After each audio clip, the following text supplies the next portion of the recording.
Assalamualaikum warahmatullahi wabarakatuh. Bertemu kembali dengan saya Dr. Sufi. Sobat sehat, akreditasi bukan sekedar dokumen. Ada 5 cara penilaian dalam akreditasi yang dikenal dengan RDUWS. Penjelasannya adalah 1. Surveyor akan melihat dokumen regulasi atau SK, pedoman, panduan, dan SPO. 2. Surveyor akan melihat dokumen bukti implementasi. Ketiga, surveyor akan melakukan observasi. Keempat, surveyor akan melakukan wawancara. Dan yang terakhir, surveyor meminta adanya simulasi. Ini untuk membuktikan apakah kita sudah melakukan kerjakan yang kita tulis dan tulis yang dikerjakan. Channel YouTube Dr. Sufi dibangun untuk itu semua. Sobat sehat, ini adalah video saya yang ke-224 yang akan membahas pengelolaan peralatan pasien dan alat medis lainnya, yang merupakan bahasan kelima dari kewaspadaan standar PPI di FKTP. Sebelum melihat video 224 ini, saya anjurkan sobat sehat melihat video tentang PPI di FKTP pada video 212 sampai dengan 223 dan video 132.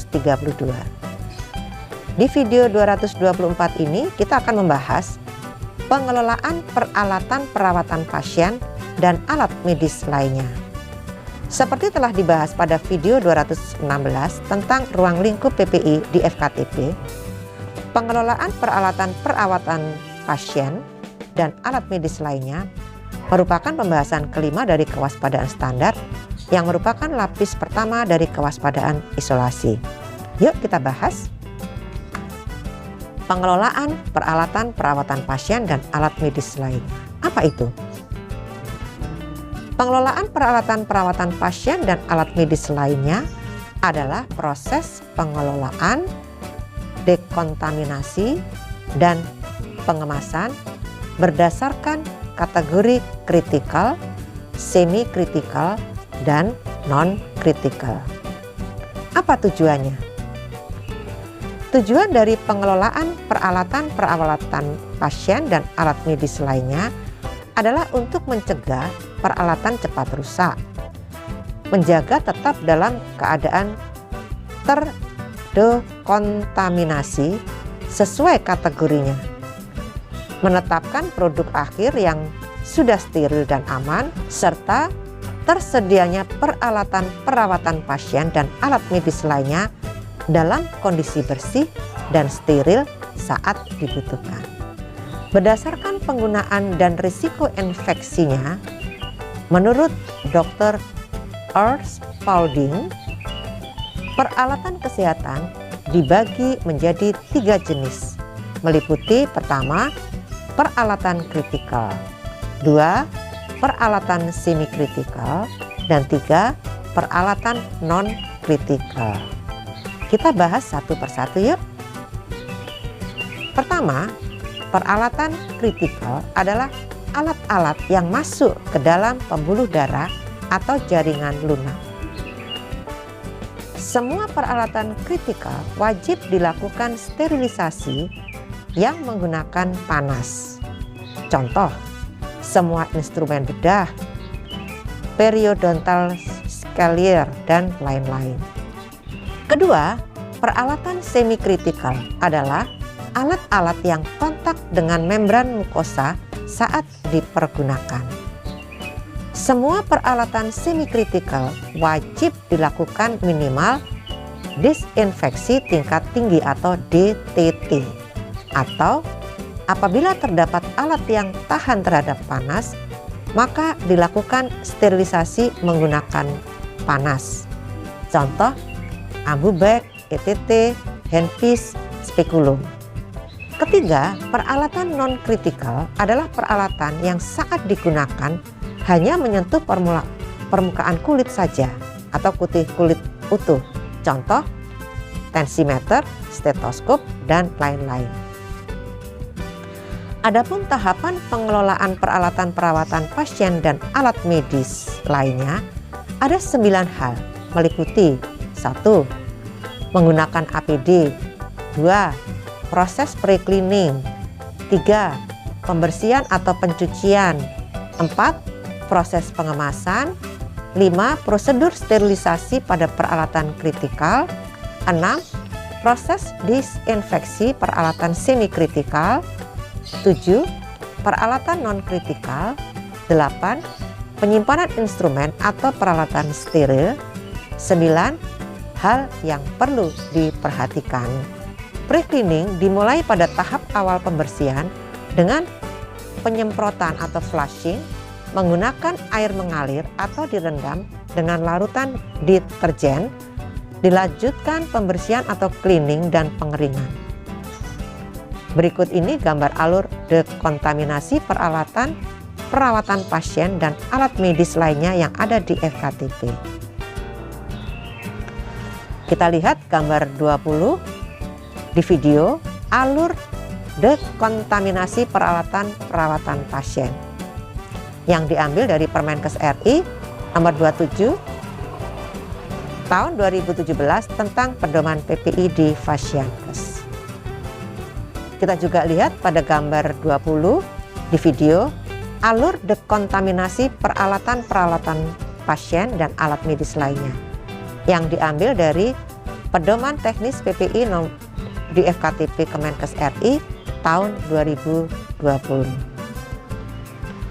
Yuk kita bahas 9 tahapan pengelolaan peralatan pasien dan alat medis lainnya. Pertama, menggunakan APD. Petugas memakai APD sesuai indikasi dan jenis paparan. Terdiri dari topi, gaun atau apron, masker, sarung tangan rumah tangga, dan sepatu tertutup. Kita lihat gambar 21, penggunaan APD saat pengelolaan peralatan. Kedua, proses pre-cleaning.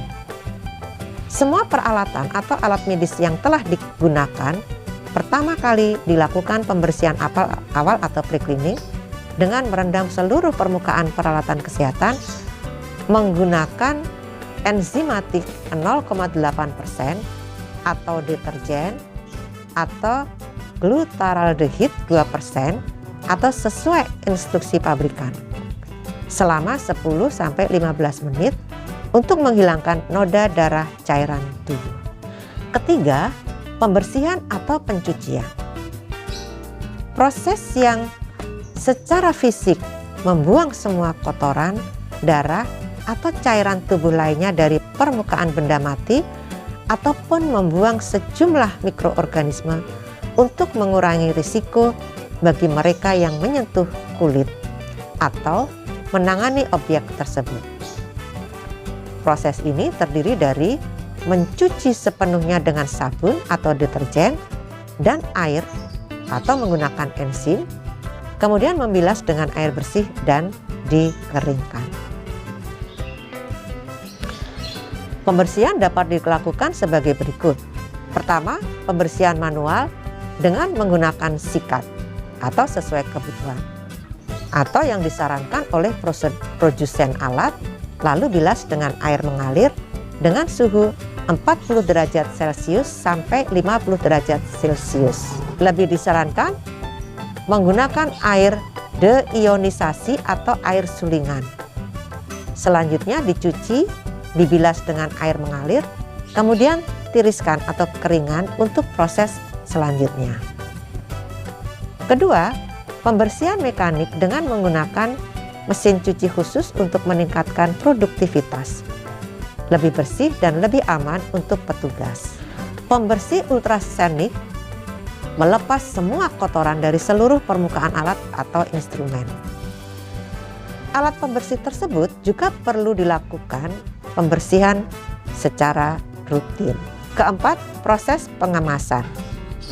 Pastikan semua peralatan yang akan disterilkan dilakukan pengemasan dengan membungkus semua alat-alat untuk menjaga keamanan dan efektivitas sterilisasi dengan menggunakan pembungkus kertas khusus atau kain linen dengan prinsip sebagai berikut. Pertama, prosedur pengemasan harus mencakup label, nama alat, tanggal pengemasan, metode sterilisasi, tipe dan ukuran alat yang dikemas, penempatan alat dalam kemasan, dan penempatan indikator kimia eksternal dan eksternal untuk memastikan bahwa alat tersebut sudah dilakukan sterilisasi. Kedua, pengemasan sterilisasi harus dapat menyerap dengan baik dan menjangkau seluruh permukaan kemasan dan isinya. 3. Kemasan harus mudah dibuka dan isinya mudah diambil saat akan digunakan tanpa menyebabkan kontaminasi. 4. Harus dapat menjaga isinya tetap steril hingga kemasan dibuka dan dilengkapi masa kadaluarsa. 5. Kemasan harus mudah dibuka. Isinya mudah diambil tanpa menyebabkan kontaminasi dan dapat menahan mikroorganisme, kuat, tahan lama, mudah digunakan, tidak mengandung bahan berbahaya beracun, dan segelnya baik. 6. Bahan untuk pengemasan dapat berupa bahan kertas film, bahan plastik, atau bahan kain atau linen. Kita lihat gambar 22, contoh pengemasan alat kesehatan. Kelima, prosedur sterilisasi pada peralatan kritikal. Sterilisasi peralatan kritikal dapat menggunakan autoklaf atau panas kering, adalah proses menghilangkan semua mikroorganisme berupa bakteri, virus, fungi, dan parasit, termasuk endospora, dengan menggunakan uap tekanan tinggi, panas kering atau oven. Proses sterilisasi dilakukan dengan ketentuan sebagai berikut. 1. Jika menggunakan sterilisasi dengan pemanasan uap atau steam sterilization or autoclave, pastikan temperatur uap maksimum yaitu sekitar 250 derajat Fahrenheit atau 121 derajat Celcius dengan tekanan 15 PSI atau pounds per square inch dalam waktu 10-20 menit atau dalam suhu 273 derajat Fahrenheit atau 134 derajat Celcius dengan tekanan 30 PSI dalam waktu 3-5 menit.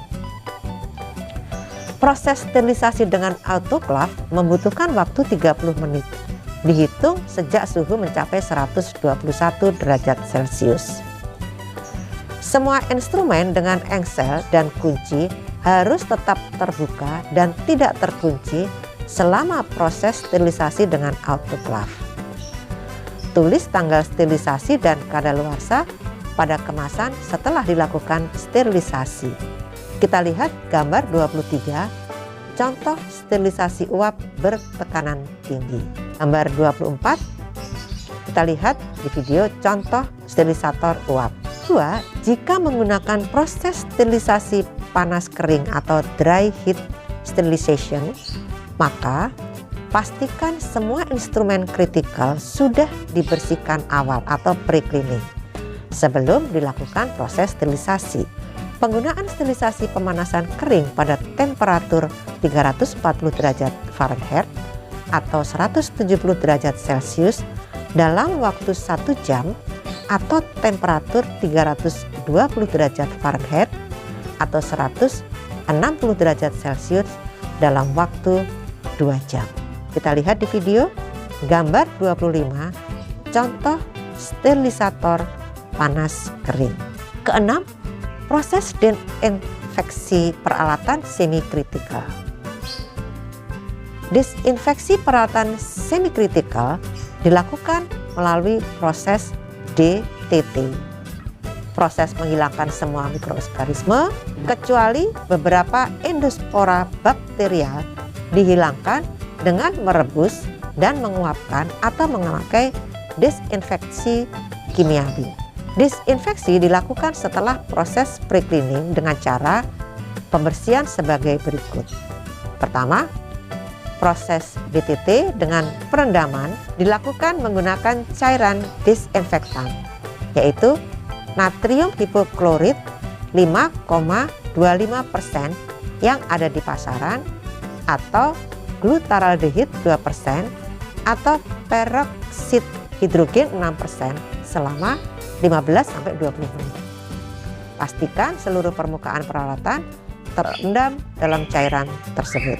Lihat instruksi dari pabrikan sesuai dengan disinfektan yang dipilih untuk menjaga risiko kerusakan peralatan. Kedua, proses DTT dengan cara perebusan dan pengukusan dilakukan dalam waktu 20 menit, dihitung setelah air mendidih atau sampai terbentuknya uap yang diakibatkan oleh air yang mendidih.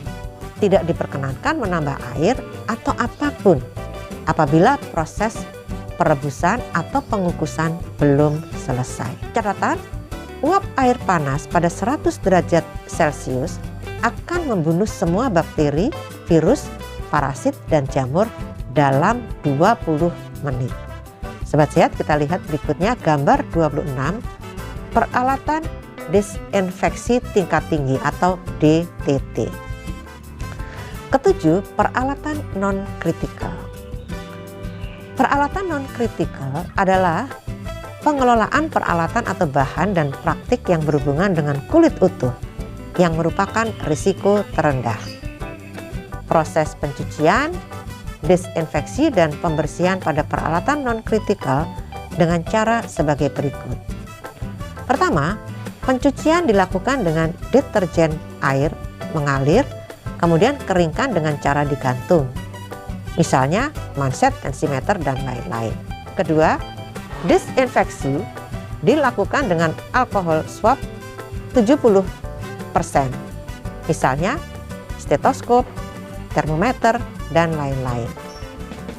Ketiga, pembersihan dilakukan dengan menggunakan kain bersih yang sudah dilembabkan atau disemprot dengan cairan klorin 0,05%, gosok dan lap semua permukaan yang dibersihkan, misalnya permukaan tempat tidur, meja, dan lain-lain.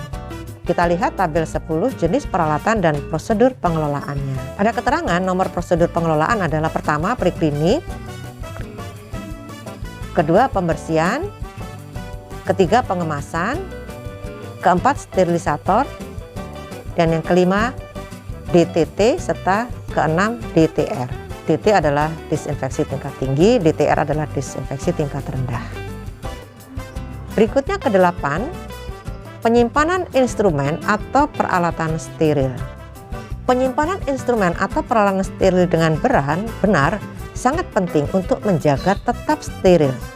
Oleh karena itu perlu ditulis tanggal sterilisasi dan tanggal kadaluarsa pada bungkus alat yang steril sebelum penyimpanan. Instrumen atau peralatan steril dikemas dan disimpan di lingkungan yang bersih. Kesembilan, hal yang perlu diperhatikan pada peralatan perawatan pasien dan alat medis yang telah dipergunakan sebagai berikut. Pertama, pastikan petugas kesehatan pada saat mengelola peralatan kesehatan bekas pakai menggunakan APD seperti topi, gaun atau apron, masker dan sarung tangan rumah tangga, serta sepatu tertutup atau sepatu boot.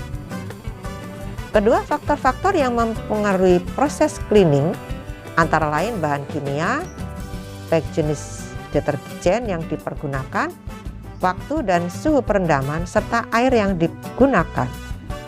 Idealnya air dengan kandungan mineral rendah 70 sampai 150 mg (L) soft water. Ketiga, tersedia ruangan khusus pengelolaan dekontaminasi dan pengemasan peralatan perawatan pasien dan alat medis lainnya setelah dipergunakan, serta harus dilakukan oleh tenaga kesehatan yang memiliki kompetensi dalam pengelolaan dekontaminasi peralatan. Desain ruangan pengelolaan peralatan pasien dan alat kesehatan sebagai berikut. Pertama, area kotor atau unclean area adalah daerah untuk menerima barang kotor. Ruang tersendiri, lantai mudah dibersihkan, tersedia bak untuk disinfeksi, dan sirkulasi udara yang bersih. 2. Area bersih atau clean area untuk mempersiapkan barang yang akan disetting, packing, dan disterilkan dengan sirkulasi udara bertekanan seimbang. 3. Area steril atau steril area untuk menyimpan alat-alat atau barang yang sudah steril. Ruang udara bertekanan positif. Jika tidak memungkinkan, minimal ditempatkan pada area penyimpanan alat yang bersih, tertata baik dengan sirkulasi udara yang baik, tertutup rapat dengan lantai menggunakan vinil, dengan ujung lantai melengkung untuk menghindari debu dan dapat ditambahkan penggunaan AC. Kita lihat berikut ini gambar 27 di video tentang denah ruangan pengelolaan peralatan medis. Keempat, jika tidak memungkinkan dengan 3 ruangan terpisah dan hanya tersedia 1 ruangan, maka jarak masing-masing zona minimal 2 meter. Berikutnya, lama waktu penyimpanan peralatan steril adalah sebagai berikut. Kita lihat di video tabel 11 tentang lama waktu penyimpanan peralatan steril yang dibagi dalam beberapa kolom berdasarkan jenis pembungkus dan disimpan dalam tempat tertutup, kemudian diletakkan dalam rak terbuka. Ya, kita lihat di video pembagiannya. Demikianlah Sobat Sehat, di video 224 ini kita telah membahas pengelolaan peralatan perawatan pasien dan alat medis lainnya sebagai bagian kelima dari kewaspadaan standar dari PPI di FKTP, baik puskesmas maupun klinik. Sobat Sehat bisa membaca lebih rinci pada Permenkes RI nomor 27 tahun 2017 tentang PPI di Fasyankes dan Pedoman Teknis PPI di FKTP Kemenkes RI tahun 2020. Kita akan bertemu di video 225 untuk membahas tentang pengelolaan linen, hal keenam dari kewaspadaan standar. Sampai di sini dulu ya. Semoga selalu sehat. Wassalamualaikum warahmatullahi wabarakatuh.